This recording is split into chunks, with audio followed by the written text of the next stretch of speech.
Welcome to the Raising Values podcast, where the traditional family talks. You can find us on iTunes, Stitcher, and Spotify, and be sure to follow us on Facebook and Instagram. You can support the Raising Values podcast through Patreon. Phil and Gillian are behind the mic, and we hope you enjoy the show.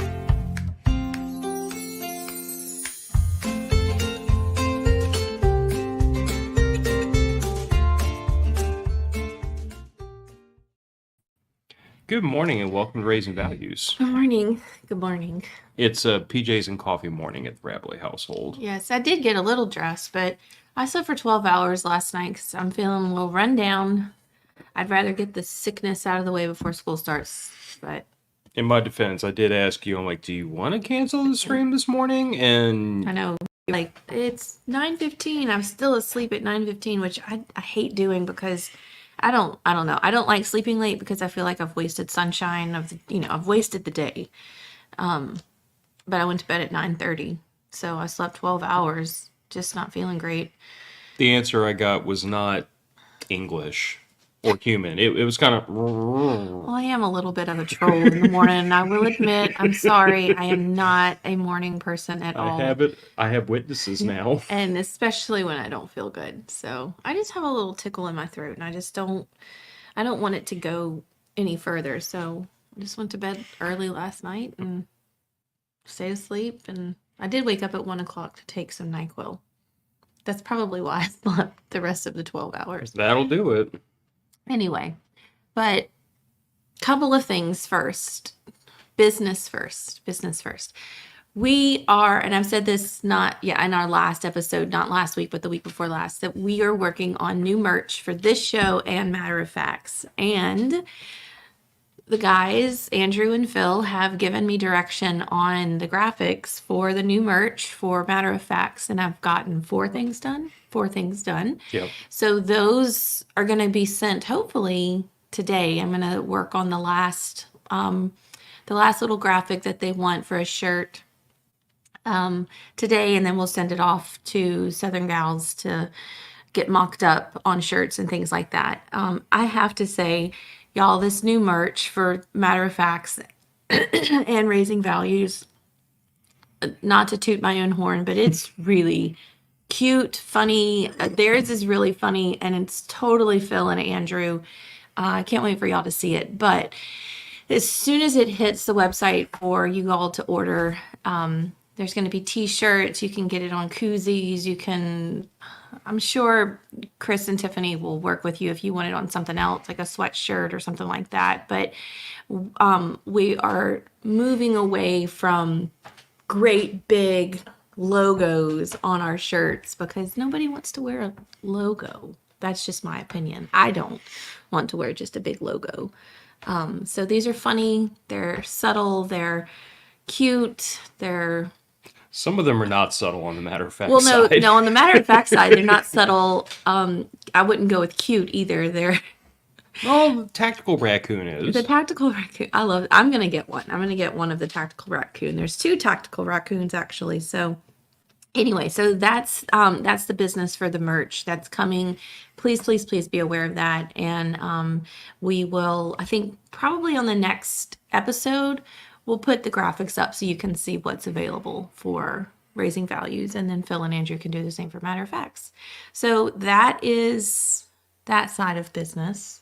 I don't think there's anything else business-wise. Prepper Camp's coming up in September. I'm so excited and ready. We are very excited about Prepper Camp coming up. I've been, on the Matter of Facts side of the house, I've been burning the midnight oil working on the radio man-pack repeater project so that I can have that tested and ready to rock and roll at Prepper Camp. So for anybody that just by chance might be watching this podcast that will be at Prepper Camp and are radio nerds, if you have a GMRS radio, you'd be able to hook up to the short range field repeater that we'll be setting up there. And for anybody that doesn't have a GMRS radio and wants to kind of see what it's about and maybe look at it as an off-grid comms plan for your family, just stop in by the booth and I'll talk your ear off until you glaze over and walk away. We don't glaze over when you talk. Yes, you do. Do we? Yes, you do. Everybody does. It's okay. People used to ask me, how do you like deal with Phil? Like, he talks so much and all that stuff. And from very early on in our relationship, I learned to tune your voice out while still paying attention and still being able to be a part. Like, I would catch snippets. I would get the cliff notes of what you were trying to tell me. Unfortunately, as I've gotten older, I've begun to recognize that the face she makes when she's glazed over, but still trying to pay attention. I do my best. I do my best. Anyway, so to get to the topic at hand today, the title that Phil chose was "Should We Spoil Our Spouses?" The one that I gave him, which I guess he thought maybe it wasn't appropriate. I don't know. The one I gave him was, "Should we?" What? Hang on a second. I wrote For it all down. clarity's sake, you didn't even realize this was the topic I picked until yesterday. Well, no, because we had two topics on hand. Anyway, I said spoiling versus babying your spouse. And what I want to do is kind of go into the differences in that. But I also want to set my disclaimer now, and I don't think Stuart is listening. So we're going to have to start over. Spoiling versus babying versus caretaking, because caretaking as being a caretaker of your spouse, I feel like goes in a totally separate category from what we're going to talk about today. Caretaking is not spoiling or babying your spouse. Caretaking is caretaking. So there's my disclaimer for that. When we're talking about this topic, I'm not talking about the people who take care of their Like sick or injured spouse. sick or injured spouse. Yes, sick or injured spouse. What we're talking about is a spouse who, Is able-bodied. yes, two able-bodied people in a relationship, mentally, physically able-bodied, can take care of themselves. And then the other spouse is coming in and either spoiling or babying that spouse. I think the cat is about to have a meltdown because our daughter's door is closed. That cat, she always waits until we start recording to have At her least, meltdowns. at least she's not trying to knock the tripod over this time. Well, at least the listeners know that this is real. I mean, Stewart has said on more than one occasion that, like, especially when Piper was younger and had friends over more often, like during the day, because we had kids in the neighborhood. He told me one time, he said there were times when in the middle of the podcast, he would hear like two little girls giggling and laughing in the background. And he's like, yep, there is nothing scripted about this podcast. It is, you get what you get. Yes. Same for this one. All right, so let's get into this. Should we spoil our spouses? And so Phil and I were talking about this when we were on at the beach this last week, because we were talking about if I'm spoiled. You are very spoiled. I am. I admit that you spoil me. Very spoiled. I do. I admit that you spoil me, and I am not ashamed that you spoil me. In fact, I find it maybe spoiling your spouse should be a new love language. No, So, not falling for that. well, so my whole thing is that I think the question, the reason I phrased the topic, should we spoil our spouse, is because being spoiled has connotations to Yes. it. Usually in the context of like children being spoiled, because when they become spoiled, they misbehave and they act crazy if they stop getting spoiled. And I think that can also happen to spouses. Like if you're used to getting spoiled and the spoiling stops for any reason, a lot of people react very negatively to that. So it begs the question of, should we spoil our spouse? And I feel like yes, we should spoil our spouses, but I do feel like it comes with caveats. You know what I mean? Like we should spoil it. First of all, spoiling your spouse, it's got to be mutual. Because if it's always just one spouse spoiling the other and there's no return, then you get into a whole imbalanced relationship, which I've always been very critical of. Like both spouses have to put the same energy into the relationship or it doesn't work. Yeah, and so when we were at the beach, you said I agreed that yes, I'm spoiled. Piper is spoiled, and not so much like Phil is going out and buying extravagant gifts and things like that. That kind of spoiled. I'm spoiled in, oh, words left me. I'm spoiled in acts of service. You do a lot for me. For instance, you care for my car, so you take care of looking when you're driving. You go through and you look at all the whatevers and oil changes and all that stuff. You do a lot of the chores around the house, and outside of the house. So you mow the yard and all that stuff, which technically I could mow the yard because I really do enjoy mowing the yard, but that's a man's job is what you've told me, and that you do that.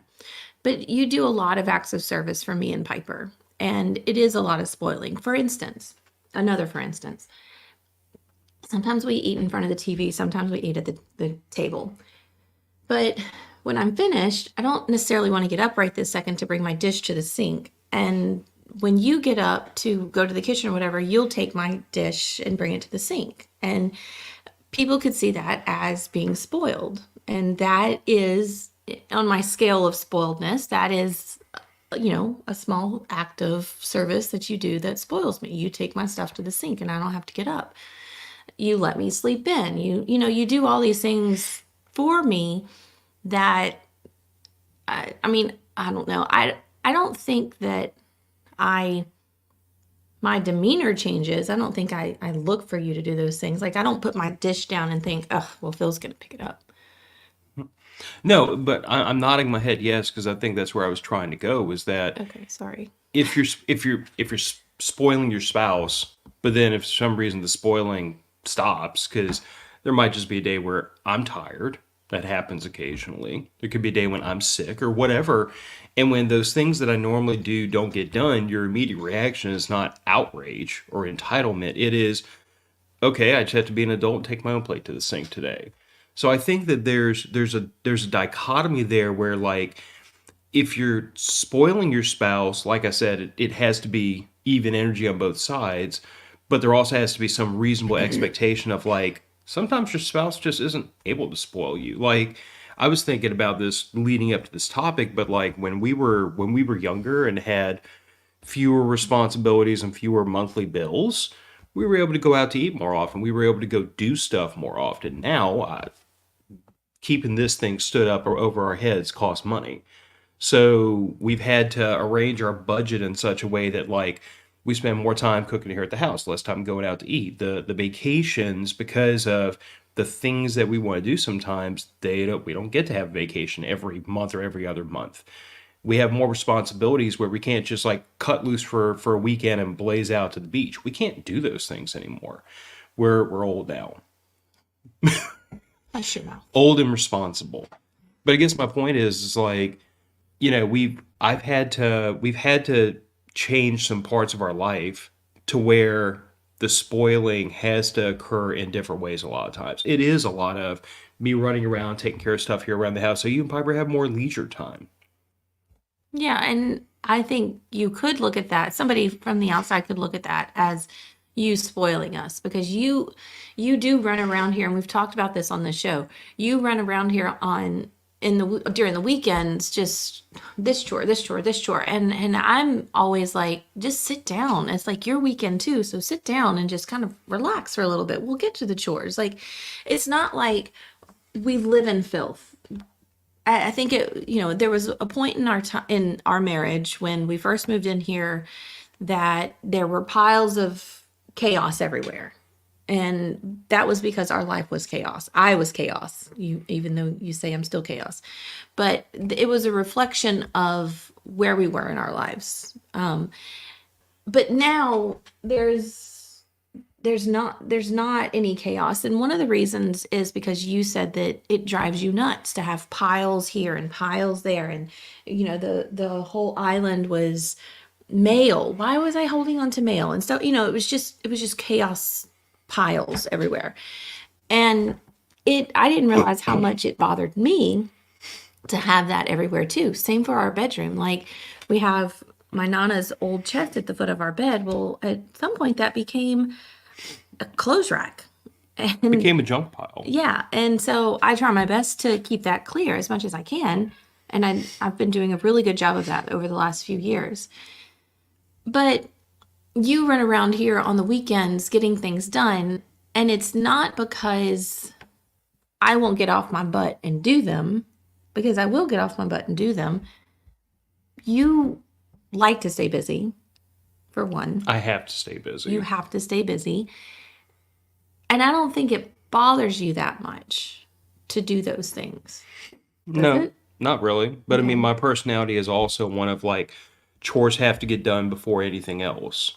Like you and Piper, I don't understand how it works in y'all's brains, but there's the differences in people. But like y'all are quite comfortable. Like I'm gonna take a break. I'll get to the chores later, and my brain does not function like that. I have to get chores done first. It's always chores first, leisure second. It was always like vegetables first, dessert at the end of the meal, and it's You don't eat vegetables. no, but it's the saying is that's I the know what you're saying. yeah, I'm just joking with you. being a pain in my butt. Well, you know. But you know, like that maybe that's the way I was raised to a large degree, but like I have to get those things done in that order. And that's why a lot of times I am running around like on a Saturday morning or even when I have a Friday off and you and Piper are at school, I spend most of that Friday, yeah, I'll sit down and watch a show or whatever while I'm waiting on a load of laundry to get done. But y'all have to have noticed that by the time y'all get home Friday afternoon, I've gotten a ton of work done around the house. And that's because it clears up the rest of my weekend to work on stuff I want to work on, like, you know, projects or whatever, because I've always got something around here I could be spending my time working on. So, do you consider that then spoiling me and Piper? To like run around and take care of as much of the housework as I have so there's less for y'all to do? To a degree, yeah. Okay. Because And then, because the thing of it is that it's something that I'm doing to preclude y'all having to do it, knowing y'all don't really enjoy doing it. so you're not doing it just because it has to get done. You're doing it so that we don't have to do it. Well, both. I mean, it has to get done. It, you know, you and I've talked about this before. Like the laundry can only pile up so far, and then we have a problem on our hands. Like we run out of stuff to wear, so it has to get done. But the thing that you were talking about earlier with like the junk piles all over the house and how you didn't realize how much it bothered you, my perspective on that, why it always aggravated me so badly was because I saw that it would just pile, and it would stress you out more to have to deal with this huge pile of junk than it would have if you would have just like, this is junk mail into the trash can, and just like it was a dichotomy in the way you and I did things in that you would put off until it was a big mess, and that big mess drives me nuts. So I'd rather do like 30 seconds of effort every single day rather than an hour once a month. And I still do that. I just don't, I don't, You don't let it get out of control. well, no, it's not even that. There's parts of my life where I procrastinate and put off the hard parts. I don't do the hard part first. I just put it off and put it off and put it off because I don't want to do it necessarily. I don't want to face it for whatever reason. I'm just one of those people that will put off lesson planning or whatever until the last minute because I don't want a lesson plan. I don't want to give up my summer yet. I still have a week of summer left and, you know, stuff like that, even though I have my lesson plans done. But anyway, what I'm trying to say is I am one of those people that will put off the hard work until I absolutely have to do it. And when I say hard work, I mean like mentally hard work, like the things that cause me stress or anxiety. Like I will put those off because I don't want to face them. And the piles and things like that, like I said earlier, were those were just physical aspects of my anxiety. Does that make sense? Okay, so those were the physical, not aspects. What's a good word for that? Physical Manifestation. yes, manifestations, I guess, of my anxiety. So I would put that off as long as I had to go through those piles because there wasn't anything scary in them. It wasn't like I was in debt or it was a pile of bill collectors or anything like that. It was just junk. It was junk. And then I would find all these new pretty boxes or baskets to put the junk in. And I would just pour it into a new pretty basket. I'm like, oh, well, that's nice. That's nice right there. So we'll just put that right there. And instead of me going through it, I would just transfer it into a prettier box. Our marriage has been like us being together has been almost 20 years of me trying to sledgehammer a square peg into a round hole. I don't know what to tell you. It I might be another 20 years. I love you dearly. I'm It's just saying, better. like it is better, but I guess what I'm saying is like we are so fundamentally polar opposite in that regard because the idea that I would put something off because I don't want to do it, that annoys me. Like procrastination annoys me You would have because hated growing up in my house. I would have had a mental break. Mi- I would have had a mental breakdown. Minus all the things I've discussed on the podcast Oh, about how I grew up in this house. I would have run away at 16 and joined the circus. We could not eat at the dining room table, which was bigger than this. The dining room table at the house I grew up in, could fit 6, 7, 8 people. We had 5 in our house. So we had, and my nana was across the street. So that's technically we had 6 people, but it could fit 8 people. It's 6, 3, 3, and 2.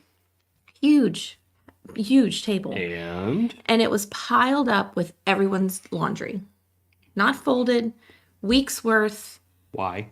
because it was one of those anxiety piles, I think, for my mom, for my parents. But we also had, this is, y'all, I'm telling you, the craziness. We are totally off topic, but we're going to go with this. We also had house, like people that would come into the house, like house cleaners, and I had a nanny kind of thing. And they would do the laundry, they would do some household chores kind of thing. And I swear that the majority of their time was doing the laundry. And it was just the weirdest thing. And they would leave, they would come a couple of times in the week and they would leave, and then over the weekend, how did we go through so much laundry? I don't know. And if Phoebe's watching, she can attest to this. I mean, piles of laundry, and you went through the piles of laundry on the kitchen table, on the dining room table, to find what you needed to wear for the day. Anyway, I would off have topic. the fight we would have had if this dining room table would start piling up with just unfolded laundry would have been epic. The neighbors would have heard it. I had a friend one time who described her house as the house that depression built. You've said that to me before. Yeah. And it was dirty floors, dirty everything. I mean, it was just there was dog poop everywhere, old dog pee on the floors and in the couches, and piles and piles and piles. I'm gonna text Piper and tell her to open the door. Y'all are just gonna have to like. I don't know if y'all can hear the cat. She is just mad. Mad. Hang on a second. I got to text Right now, Piper. she's mostly mad because her sister has kicked her out of her room. And Piper probably has headphones in, so she can't hear that. Yeah, I just texted her.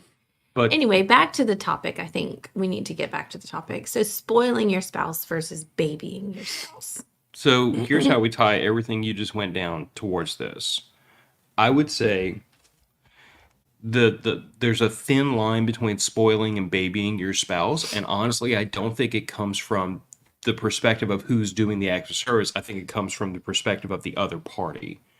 If you're spoiling your spouse, it's because you are doing whatever, whether it's acts of service or whether it's gifts or whatever it is, whatever love language you're attempting to spoil with, you are doing it maybe overabundantly. But That's the spoiling. that's the spoiling. Now, where it crosses over into babying is how it's received. Because if it is received and appreciated and not expected, then I see it as spoiling. But if all of that effort is received as I am entitled to this, and if the spoiling has to stop temporarily for some reason, the other party immediately starts acting like a spoiled brat. Now it's not spoiling. Now it's not, now it's not trying to overfill someone's bucket of love. If we go back to the 5 love languages, now I consider it babying because you are treating that person as a baby and they're behaving like a baby. Yeah. So that's kind of where, like, as I've done in several different topics, like, I don't feel like this is all on the side of the giver. I think it's the reception that really dictates what this behavior is. Because if if let's use laundry as the example. I do the majority of the laundry in the house. I do the majority of the dishes in the house too. If I had just finished, and we deal with this from her every once in a while, but if I had just finished doing all the dishes after dinner, that kitchen was clean, the kitchen is closed, and then the next morning I find plates in that sink because somebody didn't do her dishes after I closed the kitchen, yeah, I'm gonna get pissed about that. Because now it's not I took care of all this so you could sit down on the couch with your mom and watch the nanny and hang out. It's well, dad can deal with that. It totally changes that whole relationship from one of I'm trying to take something off your plate so you can have more leisure and you can not worry about it into I feel taken advantage of because you're expecting this to continue in perpetuity. Yeah. I think, yeah, how I think you hit the nail on the head about one spouse doing something for the other, and then the way that it is received, and but reciprocated. then yes, and reciprocated. But I think I'm thinking of. Stuart said we need to start over. I knew it. Stuart, I told you earlier, you'll have to go back and listen to the audio. We talked about you, and I said, well, we're going to have to start over. What I'm trying to think of is, someone doing an act of service for their spouse, which could be a spoiling moment or whatever. They're taking care of their spouse, doing something for their spouse. But it's the reaction that is given by that spouse that is getting that action given to them. So whether it's laundry or whatever, that is where you can definitely see if this spouse is being spoiled or this spouse is a baby. And you said it's the reaction to the act of service that's being done. Because I've seen grown men and women act like children when an act of service is being done for them. Or it's when the thing did not live up to their expectations. How many times have you been on social media and seen someone flip their lid because their spouse bought them something, but it wasn't the color they wanted, or it wasn't exactly the model they wanted, and instead of my spouse did this thing for me and their heart was in the right place, it wasn't exactly what I wanted and I'm mad about it. Which, by the way, that makes the spouse that did the thing never want to do the thing again because it's like, I put this effort into it and it didn't live up to their expectations. So I'd rather just not live up to their expectations and save the damn money next time. Right. Just pro tip for people out there. If you get a gift, please find it, dig deep and be thankful for it. And just, you can keep your mouth shut. You can just thank them for their act of service and then move on or whatever, reciprocate, do something for them or whatever. But watching grown men and women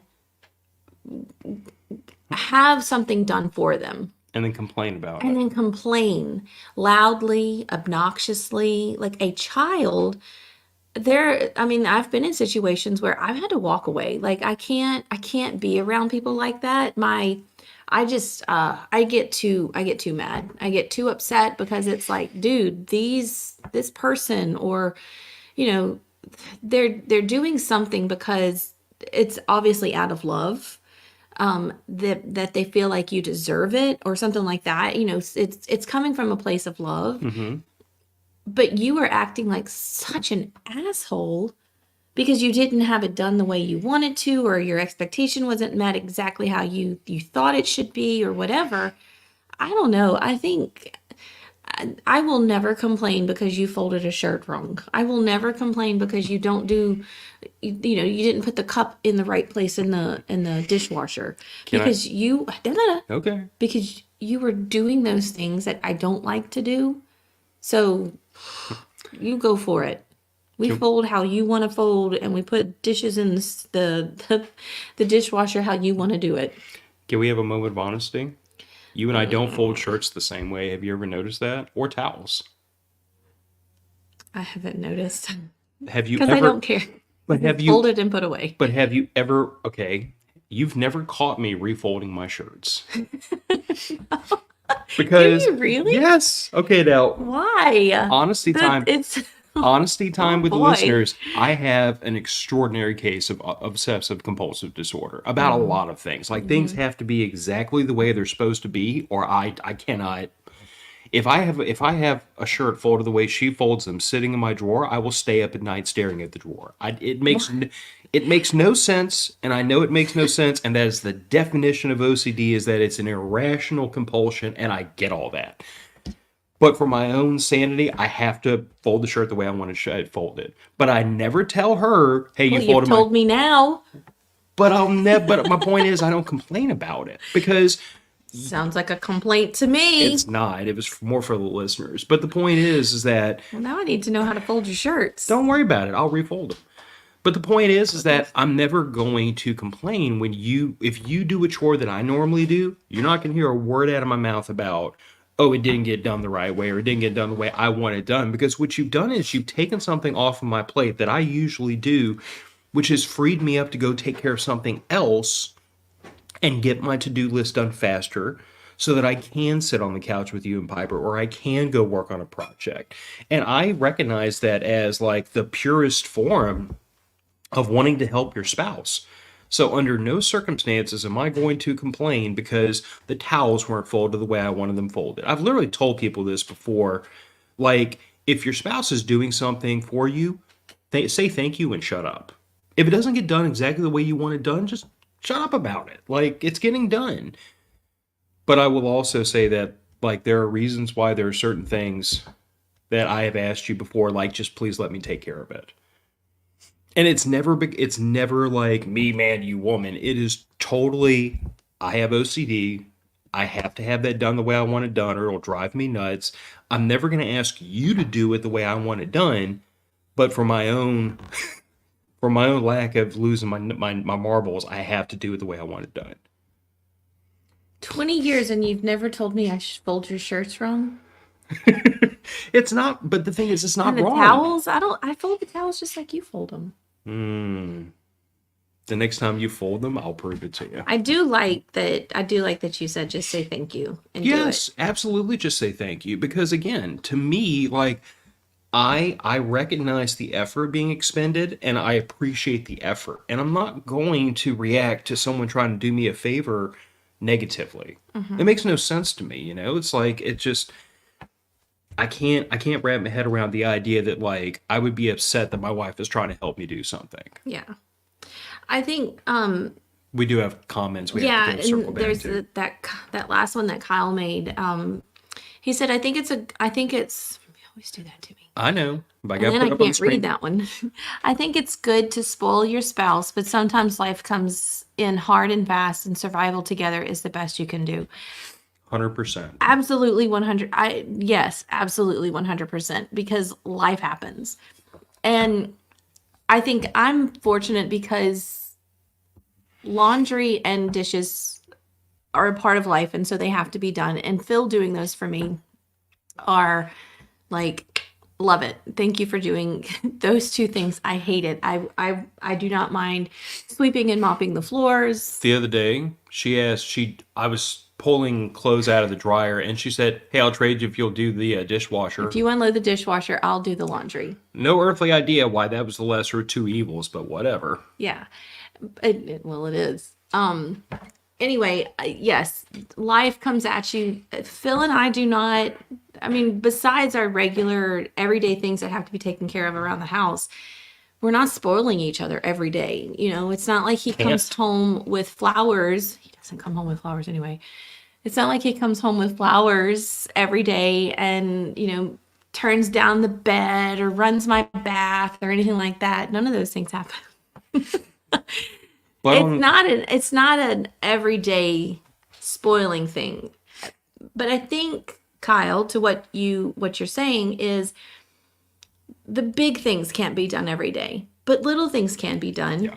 Little things like picking up my plate and bringing it to the sink. You know, I think what people have to do is not so much lower their expectations of what spoiledness means, but looking at the little things. The little things matter. It was one of the things I said when we first started this podcast. The little things matter. The picking up my plate and bringing it to the dishes, or I don't know, turning on my lamp next to the bed so I don't have to walk into the room dark. Those little bitty things matter. And I think it's up to us as a spouse to recognize my husband or my wife did this little act of service for me. And I have to appreciate that. And to recognize the things that can't be seen sometimes. Because, one of the things I do for this family is I deal with a majority of the financial planning, the retirement planning. That's admittedly it's my wheelhouse, but that's something that I don't think you certainly not Piper, but I don't think you have to give much thought to it. I mean, every now and then you'll ask me, and I'll happily tell you this is where we're at, this is where we're going, these are the plans. But I take care of those things. Yeah. Because And so, Stuart, you came in you said because, so finish that. Well, I was just going to say that, I take care of those things, and it's something that I am thinking about weekly, but it's not something you have to ever, it's not something that ever shows, not this early in our life, but it's something that, is getting done, it's being taken care of. It's not something you have to worry about or obsess about unless you just want to know where we're at, like a progress check-in. But it's one of those things that I take care of regularly, steadfastly, day in, day out, without complaining or mentioning it. It just gets done. Mm-hmm. It's like the thing about something I used to hear a lot in when I was going to school for business management. The most valuable employee is the one that you'll never realize what they're doing until they stop. Mm-hmm. Because things just get done, and you never ask yourself, how's that getting done? And then the employee that was getting those things done finds their job and leaves, and all of a sudden, everything stops getting done. You're like, oh, now I see what he was running around doing with all of his free time. Yeah. Taking care of things. Yeah. Stuart, so before you got on, I wanted to put this disclaimer out there that spoiling versus babying is not the same as caretaking. And I know that for a large part of your life, you are a caretaker in a lot of sense for your wife. So that disclaimer was put out there. And I was actually thinking of you. I was thinking of my dad and things like that when we thought about doing this episode, that caretaking is not spoiling or babying. Caretaking is like having to do the things that your spouse can't do for them. So I think it's great so let me read what your comment said, because let me read your comment, because if I don't read your comment, you'll tell me that I didn't read your comment. He said, my wife's family gives her a hard time because I do things for her at family gatherings. If she's talking with people, I'll go fix her drink or get her food. I enjoy doing that for her. Her siblings and spouses don't do anything for their spouses, is what I'm guessing you're saying. But I think that's great, because Phil will do that, and I'll do that for Phil. Like if I'm at the punch bowl, whatever, not really, but if I'm going to get myself a drink, I'll ask him, hey, do you want anything? I'll get you something. Or I know what he wants, and so I'll bring him a drink if he doesn't have one. I don't think it's a bad thing. I think, again, those are acts of service that you do for your spouse that just show that you love them. And again, the fine line is where once you do that act of service, how does that spouse react? Are they griping because I didn't bring you a Tullamore Dew and Sprite? I brought you a Tullamore Dew and Coke. How dare you? I know. Or are they appreciative because, wow, you actually thought of me while you got up for a second and you did something for me, or whatever. You put the toilet seat down. Act of service right there. Love it. I didn't fall in the toilet this morning. It's things like that. And so I think you doing those sorts of things is not spoiling. Well, according to Phil, it is spoiling. But see, this was the other thing, was when we originally started talking about this, you and I had different definitions for what spoiling was. Like, okay, you go on that. I'll be right back. Okay. Sorry, I've never done this. No, that's okay. But so when Gillian and I originally started talking about this, as has happened on more than one occasion, she had she attributed a connotation towards the word spoiling that is what I would call babying somebody, which is like I'm doing for this person something they're perfectly capable of doing, and it's not done as an attempt to show affection or love or care or whatever. It is, that person expects it and very often complains and gripes while they're receiving it. And Gillian referred to that as spoiling. And I don't call that spoiling because I don't automatically attribute spoiling as a negative thing. Like I spoil my wife and daughter, and I spoil them because I enjoy doing for them. I enjoy providing for them to the best of my ability. We just came back from a vacation, and I call that spoiling. Like there was no requirement that I take them out for a summer vacation, but it was something that I wanted to do, that they wanted to do, and I wanted them to enjoy that time out on the beach, having fun. So to me, spoiling doesn't automatically have a negative connotation, but how it's received can turn what should have been a very pure and a very heartfelt act of service or gift into something that's suddenly been perverted, if that makes sense. Yes, yes, Stuart. The very definition of spoil is bad. But then what to the people that are to the five people that are listening live, like what would you call that? If you're going above and beyond the call to give a gift or to do a thing, and it is above and beyond the call. It's not required, it's certainly not expected, but it's something that you're doing to try to, to try to show love and affection to that spouse. What would y'all call that? Love. I mean, that's fair, but you can love a person and not go above and beyond the call for them. I guess is my point.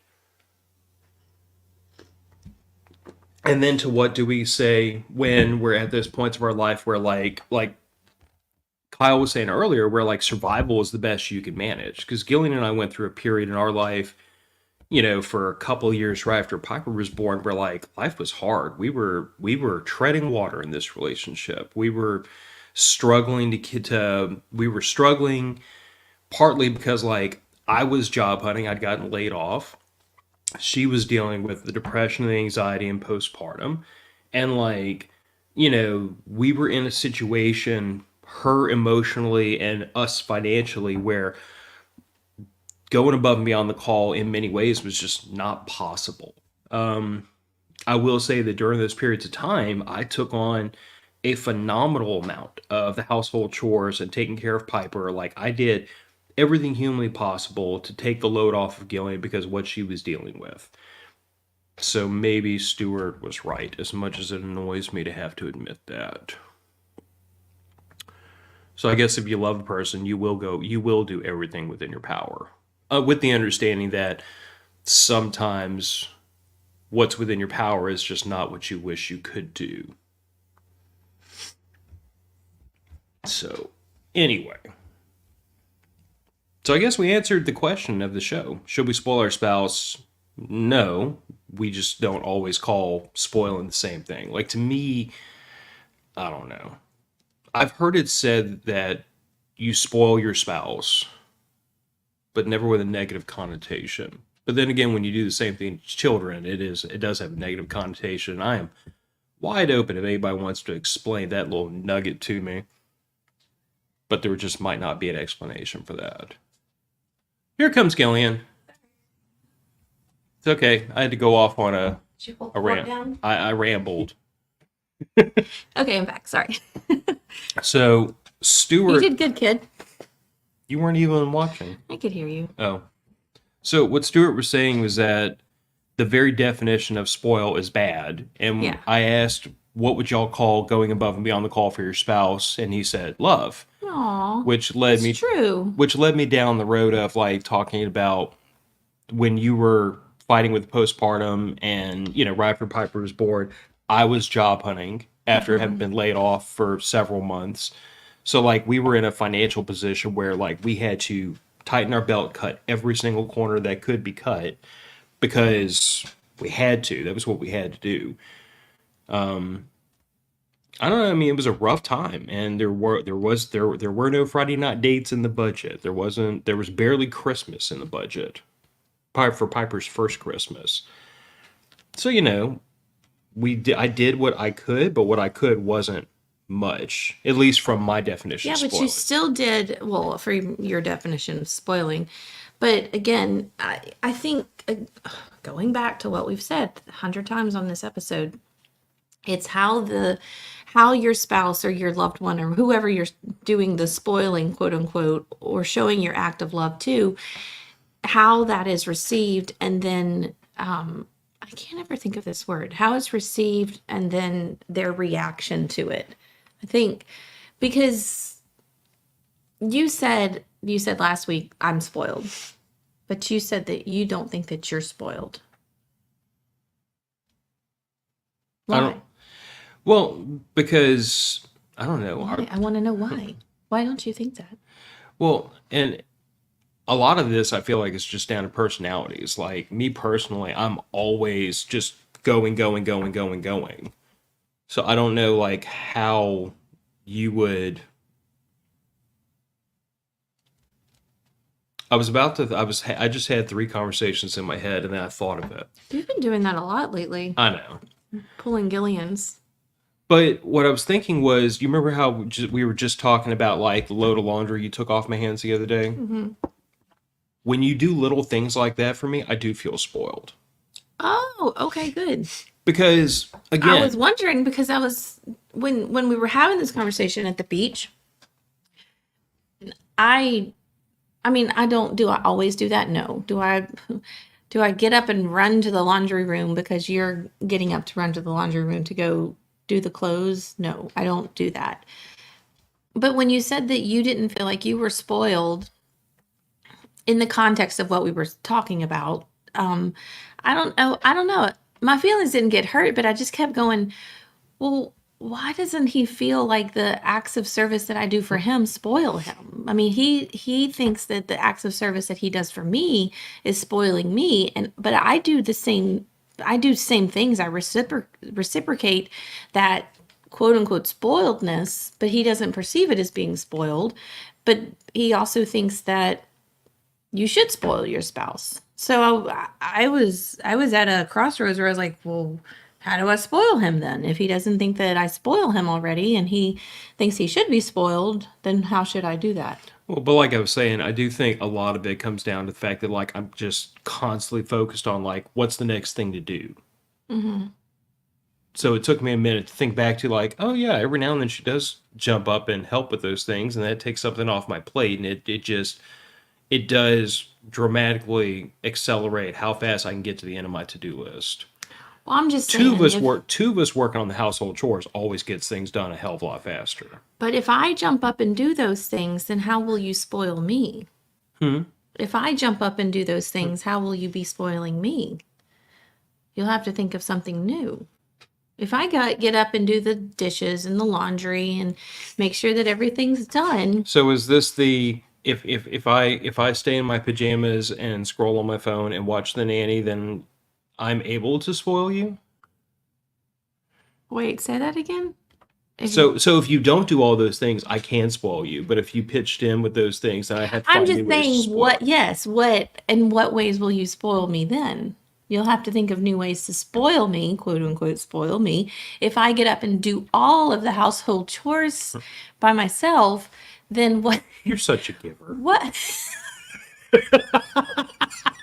what then will you have to spoil me with? Oh, I have no earthly idea. You might have to turn to different, like, I don't know. Let's test the theory. Let's test it. We'll figure out. I'm going to do all of the chores. I'm going to do all the chores. And then you'll have to figure out. Did you just die a little Yeah, inside? I did. I died a little bit inside. I just kind of shivered. I'll do all the chores. Got chill bumps actually. And see what then you will use to spoil me.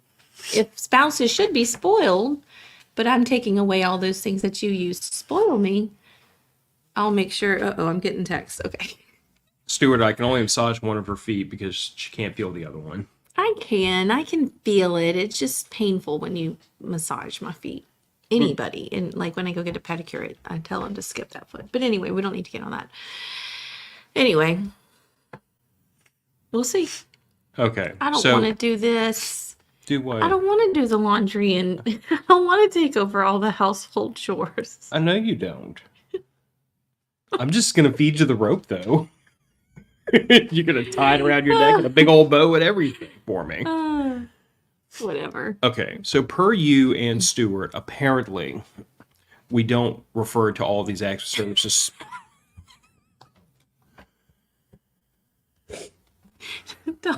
Don't read that last one out loud, please. Okay. Per I'm turning really red, bright Stuart. red.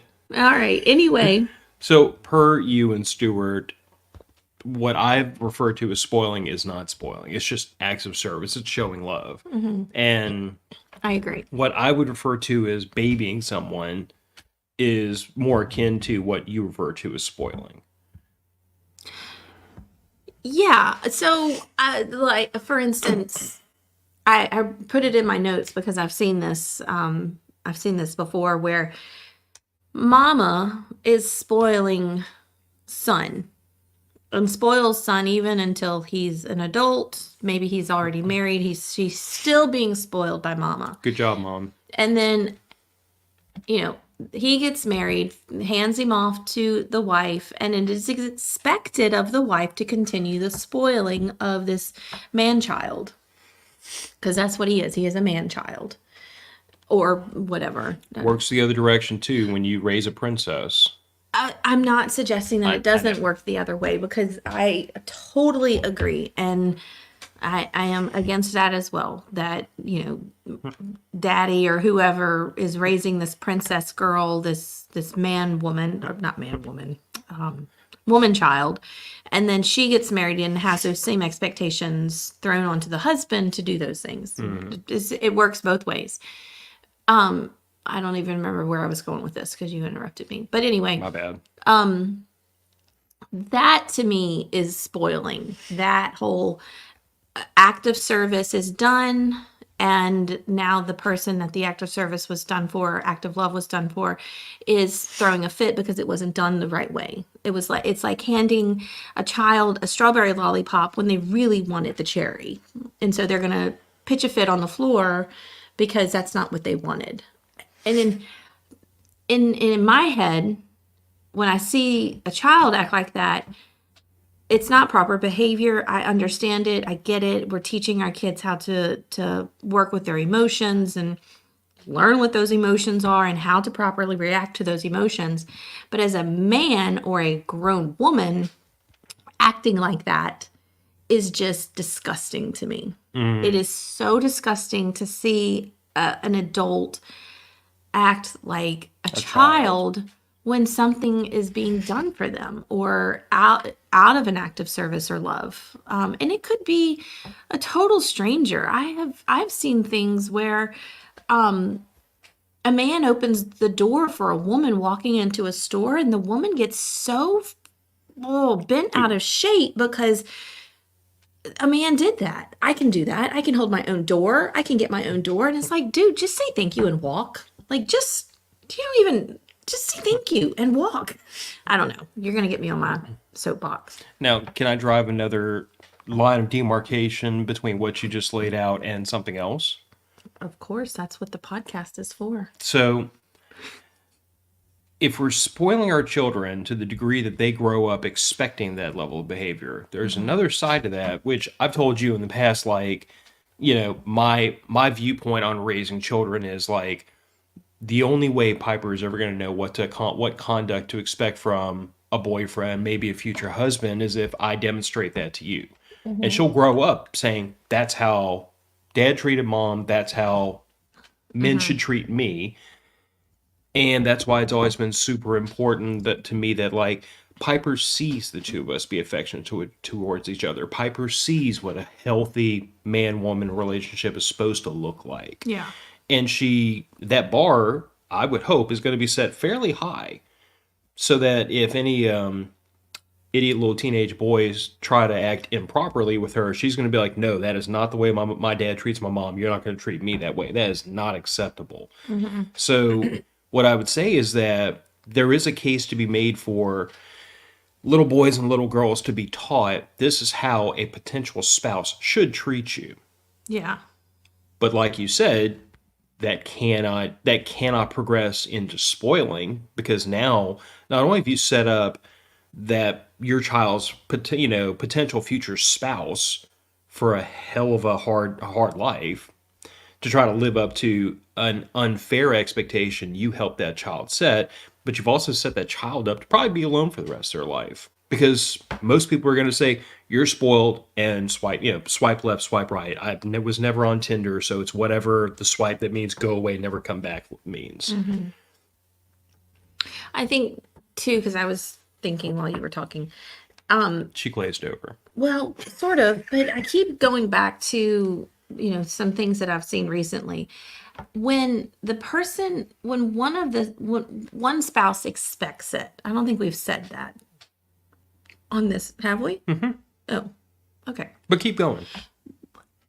So I have someone in mind, and I believe that this person expects their spouse to do for them, to do a whole plethora of things for them. And it kind of goes back to Stuart's comment about getting your wife's drinks and food and things like that because you enjoy doing those things. But I guess my question for you then, Stuart, and if you're still listening and can chime in, does your wife expect you to do those things? I have someone in mind that I totally 100% believe that they expect their spouse to do those acts of service. And when they don't do those acts of service, it's almost like they sit there and pout. I'm not going to eat because my spouse didn't get me my food. I'm not going to get my drink because my spouse didn't get my drink. I'm not going to put my medicine on take my medicine, because my spouse didn't bring me my medicine. So I'm going to back up what Stuart just said by saying, because he said no, she does not. And I'm going to say that I was on the phone with Stuart one evening while he was helping me work out an electronics project. And I literally overheard him, like, apparently his wife had come into the kitchen and was trying to make her own dinner. And he was like, go sit down. I'll take care of that for you. So, like, very obviously she was willing to get up and, like, take care of herself. And very obviously he was like, I really don't mind taking care of it for you. Yeah, I know. Stuart, I think you are one of the most selfless people that I've ever known in my life. So I've argued in the past that being a husband should be selfless. Well, and I kind of knew what the answer was going to be because, I've never met your wife, Stuart, but she seems like a pretty awesome woman. So if she keeps him in line. Right? She's married to Stuart. She has to be a saint. Love you, Stuart. I'm in that sainthood category with your wife. Yeah. We're just waiting on the church to get their act together. Sister Mary Gillian over here has a reserved room in heaven with a beachfront view. Well, yes.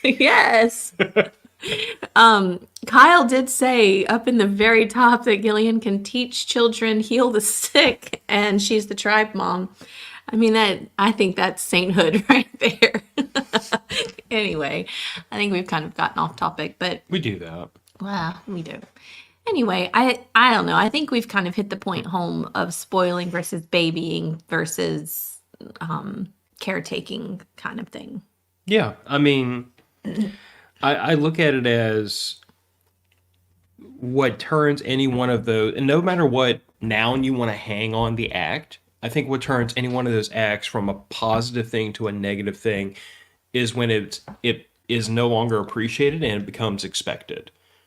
And as long as the spouse receiving the act of service or the gift or the whatever appreciates it and, understands that this isn't going to happen every single time, I feel like as long as those things are in play, then we're not talking about anything negative. We're talking about a genuine attempt to show affection and care for someone. And when the receiving partner misbehaves or takes it for granted, then we start to have problems. Yeah. Good show, old boy. Good show, old chap. Anyway, don't forget that new merch is coming. So, and I think what we'll probably do is introduce it to the patrons first. So if you're a patron, look for that on our Signal chat that has been very lively lately. And then we'll put the graphics up next week for next week's show to kind of show the viewers who watch what the new graphics look like and stuff like that. So Raising Values has new merch coming, and so does Matter of Facts. And it's in the show notes where you can go to purchase those. They're not up yet. We're still waiting on the mock-ups to come in so that we can kind of get a feel for what the new merch is going to look like on a shirt. But anyway, so that's coming. And of course, Prepper Camp. And I guess I also have to say that school starts for me next week. This week coming up, I have to go back to my classroom. So hopefully on Sundays in the next month, I'll have a brain and will be willing to talk to everyone. Hopefully she'll be willing to talk to me, first of all. Yeah, that's right. Yes. Talk to anyone, humans and anything. Anyway, all right. Well, have a great rest of your day, a great rest of your weekend, and we will see you next week. Take care, guys. All right. Bye.